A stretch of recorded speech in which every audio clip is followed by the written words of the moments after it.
My son and I just went on vacation. We had a blast, but I wanted to secure our hotel room as well as our phones and browsing. So I built a smart hotel room security system. And once you know how I did it, you're gonna be able to do the same thing the next time you travel.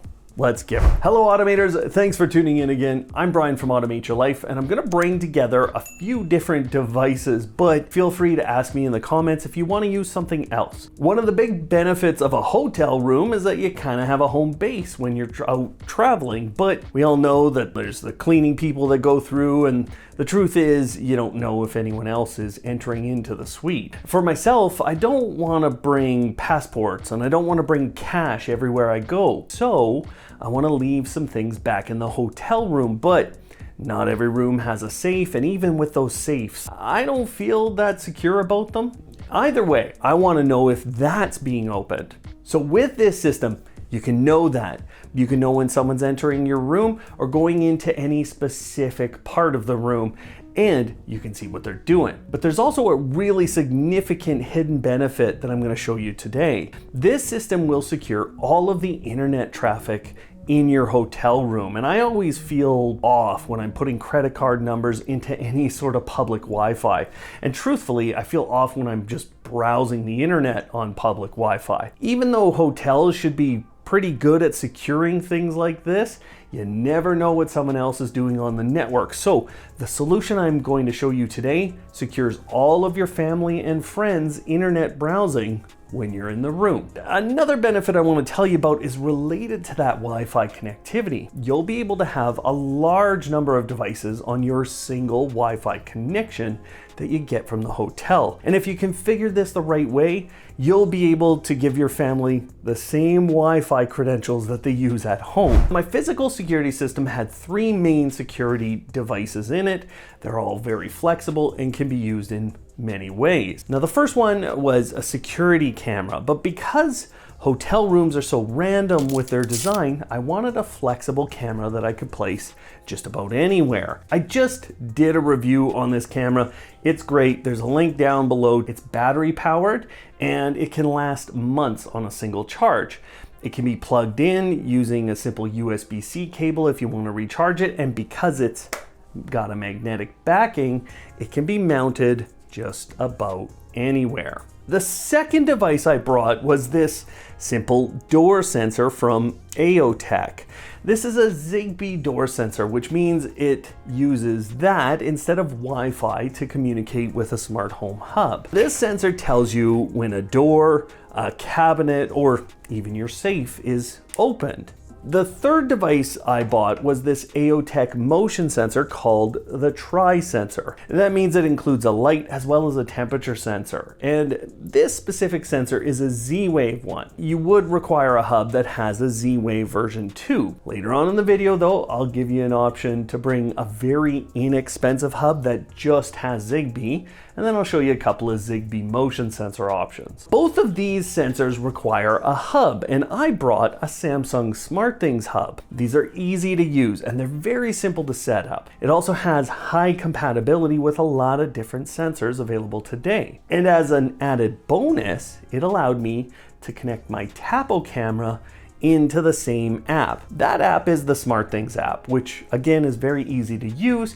You can share it with other family members so that all of you can see your little security system. The final component, and the one that really makes all of this possible, is this Wi-Fi 7 travel router from TP-Link. It has an Ethernet connection in the back. For me, I actually used the Ethernet port on the back of my SmartThings router and connected it in to that LAN port on this. It also has a USB 3.0 connection. You can connect a lot of devices to this, and we had multiple phones, laptops, my SmartThings hub, as well as this camera attached to this little router, and it didn't slow down at all. Let's talk about how all of this works together. The basis of the system is in the Wi-Fi router, and I've explained a little bit of that already, but the physical security system that you're setting up is based on the SmartThings hub. The SmartThings hub has multiple radios on it, including Zigbee, Z-Wave, and Thread, and that means you can connect these two sensors to the hub directly. The hub then manages that connection, and it knows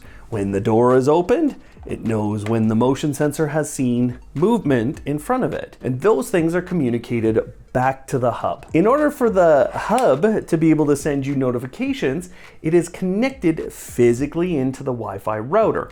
You could also use the Wi-Fi connectivity on the Samsung SmartThings hub to manage the connection, but I didn't mind bringing the Ethernet cable. That's a little more reliable too. The Wi-Fi travel router is then connected to the hotel's Wi-Fi. It actually has a few other options, which I'll explain in a moment if your hotel doesn't have Wi-Fi. The travel router then broadcasts your own private Wi-Fi network for all your devices. The camera then connects to that Wi-Fi network, as well as your phones and your other stuff. This leaves your entire system with access to the internet on a private, secured network. Then you get notifications from your hub, your camera, you get recordings on that camera too, and you can also use the camera for two-way communication. And the travel router kept my connection to the internet alive for multiple days. The travel router from TP-Link had 4 options for connecting to the internet. Then it had a couple of options for broadcasting its Wi-Fi signal. And I think it's really important that you understand this because it'll help you adapt to the situation you're in. The first method for getting internet into this travel router is to use that Ethernet connection on the back of the router. It's a 2.5 gigabit per second port. So you just plug the cable in, you're good to go. The second method is to take another Wi-Fi network and then use this to essentially extend that network. So almost every hotel gives you a little card or something that has your personal credentials to get onto their Wi-Fi network. Well, this router can use that Wi-Fi signal as well as those credentials to get its internet connection. So once you use your phone to connect to this Wi-Fi, then you get asked by your phone to put in those credentials, and basically this has it going forward. The third method is that you can tether, as in you can use your phone's connection. Lots of you will love that because it means you won't have to put up a hotspot, but actually, that's the fourth method that you could use. Now you could plug in other modems if you have like a 4G or a 5G modem into that USB port or into that WAN port too. So lots of network options. The router then creates its own private Wi-Fi network. You get to choose the credentials you use for both a 2.4 and a 5 gigahertz Wi-Fi network. They can have the same credentials or different ones. That's the password that you give out to your family and friends. So that's where if you use the same Wi-Fi name and credentials that you do at home, your family will basically be able to just connect instantly to this router, and you also won't be limited in how many devices that the hotel gives you to get onto their network. There are other really neat features on this that I didn't use. You could plug in an external hard drive. There's an open VPN option, and because it has that USB-C power connection, you can power it a number of different ways, including things like power banks. Before you leave on vacation, you're gonna do most of this setup at home. I'm gonna give you some of the basics here today, and then I'll refer you to some more detailed videos for specific components. But I think most of you will be able to set all of this up without a really guided tutorial. To get this set up, I've plugged in the little router here, and I've got a solid red light on it. That's what you should have to start. It might take a minute to get there. I also have the Tether app. Now the Tether app I got by scanning a QR code in the manual there. You have to have a TP-Link account, and you're gonna come to a page like this. You could pull down, it might find the device at this point, but if not, you're just hitting add device, and now you're gonna choose add a router. Now the LEDs are stable, we already checked that, and we're gonna enable the camera to scan a QR code. And now there's a little bit of a tricky part of the process here, okay? So it wants to join the wireless LAN network, but with Android, I've had this process struggle a little bit. So I'm gonna go in to my internet settings, and here it is, TP-Link 4908. there's this little wireless password that I've got to put in. In a lot of cases, you're going to get that little statement. It says basically, I couldn't do it. I couldn't connect. So now I have this little sign in to network thing that popped up, okay? And I'm gonna hit this sign in. I'm actually gonna go up to the top here and I'm gonna say, use this network as is. And you can see it says connected. Now you may also get another pop-up that says, hey, I don't have internet access, so I don't wanna stay connected to this. Just stay connected to it, okay? Now I'm here and I'm ready to log in to this device. So it found it and now we're logging in, and now we want to set a device password. So this is replacing the password we had on the bottom of the unit. And I would suggest that in general, you could use the TP-Link password that you have. Of course, you could also set something totally different than that, but that's an option they give you. So I think a lot of people will use that same password. So that's what I put in there and I've just hit next. Now you have to choose whether you're going to use a public Wi-Fi, connect in an Ethernet cable, use USB tethering from your phone, or a modem, or a USB modem plugged in to the back of this unit. You have all those different methods for providing this an internet connection. In general, what I'll say is you can use the Wi-Fi in your home to set this up. So I'm just going to use my existing main network. Now we're going to set up the two Wi-Fi networks, and the neat thing is they can have the same name as each other. So I did make the names of these slightly different for getting this set up and for everything to just work. And then later we can change the names, okay? But I've set the same password in them as my existing home network. I've set an auto update time, and now it's just giving me this confirmation that I want to apply all these settings to my router. So now it went through a little optimization process, and now we can save our Wi-Fi networks to our phone by hitting this button. And we get this little prompt, hey, do you want to save this onto your phone? You just hit save. Congrats, you're good to go. Now, I'm not going to set up the action button, but now we have this interface every time we come into the Tether app. And this is when you can start to connect your other devices into this. So for myself here with the AO Tech or the SmartThings hub that I have, I'm just going to plug it in using an Ethernet cable to that little LAN port. So now as my hub comes online, I can actually see here in the clients that I have my Pixel 8 Pro, my phone right here, and that's on the 5 gigahertz. And I can see that this hub is on the wired network. I can also see offline clients, and as people add in stuff or as people join the network, they will show up there. I can also go in and see a lot of statistics for how much we're downloading, uploading, how heavily this is being used. And I can also later change my Wi-Fi networks, and if I want, I can even enable a Wi-Fi 7 special feature called an MLO network. This is basically broadcasting 2.4 and 5 gigahertz on the same network name. So you can set that one up with a username and a password. It could be separate or potentially the same as the others. This part is really simple if you're using a Tapo camera like this one. It's actually really simple for most manufacturers, but you're going to set this camera up in the Tapo app, and again, you'll need a login. Now, the good news is the login for this is the same one as this. Setting up the camera is basically following the prompts in the app, as you just have to start the process with the big plus button and then follow along with the screens. There are a few specifics that I want to give you though. Now, the first specific is that you will connect this to the Wi-Fi coming from your travel router. We've already talked about that, but if you're using the same credentials as you do on your Wi-Fi at home, you can do this setup anytime. You don't have to have the travel router running when you do this. The second specific is night vision.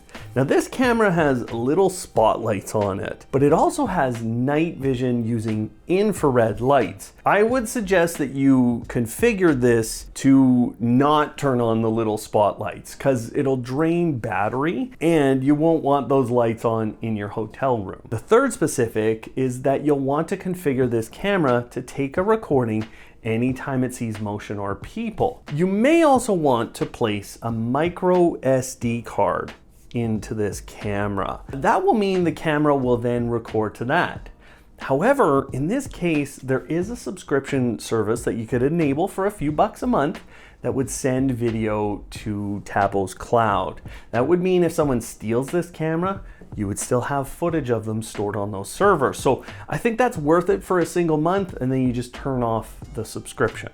The other thing that you need to know with this is every time you leave your hotel room, you will turn off privacy mode in the Tapo app. And when you come back to the hotel, you'll want to turn on privacy mode. That will stop the camera from operating and taking video when you guys are in there. If I was to show you everything with this SmartThings hub, we would be here for a very long time. So today I'm just going to give you the critical components, and then I'm going to refer you to a full guide on how to set up a SmartThings hub. Now the basic process for a SmartThings hub is to get the app, get a free login, and set up your hub. Number two, you'll connect each of your sensors one at a time using their specific process. You'll just add a new device up in the top right, and then you'll search for the maker of the device that you're trying to add. If you want to use different devices than I have here today or have recommended, then I would suggest you look in this list in the app before you buy anything. Then you'll know if the device you're going to buy will work with this hub. Number three, you'll probably want to put all of the devices you connect into a single room. I created a room that was called On The Go, and then I put all the devices into that room. Number four, any camera will have to be added in a similar way to these devices, but it's a little different because instead of pairing this directly with the hub, you will be connecting it using those same Tapo credentials that you used with their app. This actually lets you look at the camera feed in the SmartThings app too, so you don't necessarily have to use the Tapo app again. And number five is to configure the security system to behave how you want it to. For my system, I made it very simple and lightweight. I'm relying on the basic features of things, and many of you might want to go further into automation and into settings, but I don't think most people will want to manage all that. So for each device that I added in, I just created this single automation. So here we are in SmartThings. We can see all of our devices are sitting online. So we have the network working. You're gonna see that one go open. There we go, we've got a good test for that. We can also see motion detected. I've got that little motion sensor around. If I go into each of my devices, this is the little routine that I'm going to create. Opening notifications. This is a really simple way to do it. You can just say all day, a time period. It's repeating every day, so you probably don't want to change that. And you hit save. And so now, anytime this opens, see that? We have an opening detected. So you could obviously rename this sensor if you'd like. It's just up here. You can edit the device. If you want, you could do the same thing with your try sensor. So you can go into the routines here. You hit this little plus. If the AOTech sensor sees motion detected, then what?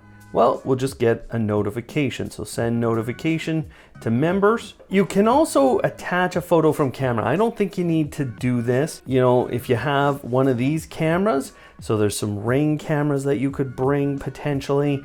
The AOTech 360 camera can send a picture at that moment when the motion sensor goes. So that can be very helpful, but that is your basic routine. There you go, and that's the notification you would get for that one. The installation of this system is incredibly easy.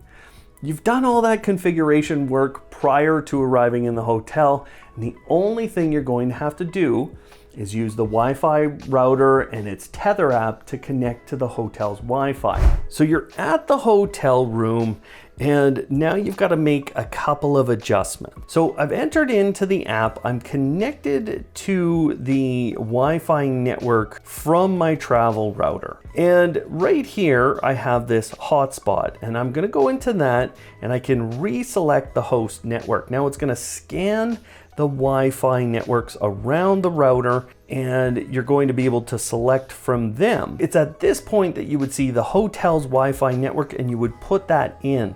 And then you should get a prompt on your phone to connect once you've hit join. So now you put in a network password if they gave you one, but they probably didn't give you one. And then you'll get a little prompt on your phone, basically here, that'll say sign in, and that's where you put in those special credentials that they give you, the little card that they give you. The other thing you'll have to do is you'll have to come into your Wi-Fi settings and you might want to adjust these to be a different network name. So you can adjust them to be just your home's network exactly. And that'll help you with connecting devices like cameras. And that's it. Once you've done those two things, you can check what things are getting connected and how they're working. Then you're going to place your two sensors and your camera where you want them.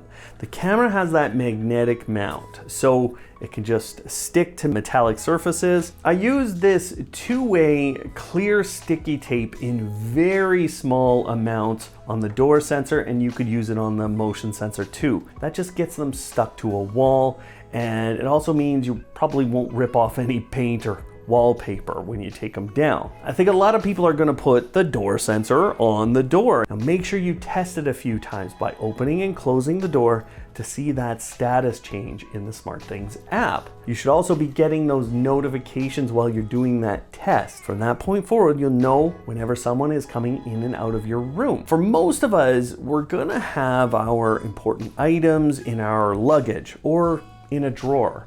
And the nice thing about all three of these devices is that they can be placed in a lot of different situations. Yes, you can put the door sensor on the door, but you can also put it on a cabinet or a drawer door. And you can put both the motion sensor or the camera inside of those places. I think it's especially effective to put the camera inside of luggage where you're storing things like money or your documents. I also think that's better from a privacy standpoint. You won't get complaints from hotel staff because, hey, they shouldn't be in your luggage, or really even in the cabinets when they're cleaning up the place. And if you get those notifications, then you instantly log into the camera and start a two-way communication with whomever's there. And you can even call the hotel, get them in on that situation too.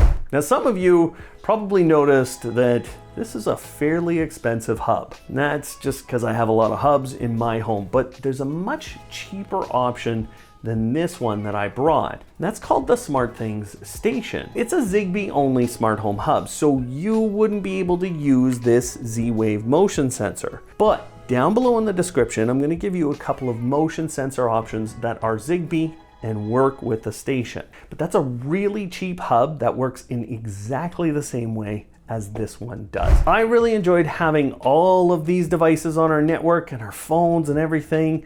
I like that I had this private and secured network, and I like that it was even Wi-Fi 7. I could leave and know that things were fairly secured and that I would know if there was a problem. I really enjoyed having the extra security while we were away, and I hope you do too the next time you head out of town. Now, the travel router itself was really impressive. We even got Wi-Fi connectivity up to 2 floors away, so when I went down, had coffee in the morning, I was still able to browse on my phone on our Wi-Fi network. So even just having this around is a big recommendation for me for people traveling and using those public Wi-Fi networks. All the links are below for all the different videos you would need and the different products that I recommend for your travel security setup. Otherwise, this might be the first time you've considered buying a Wi-Fi 7 product.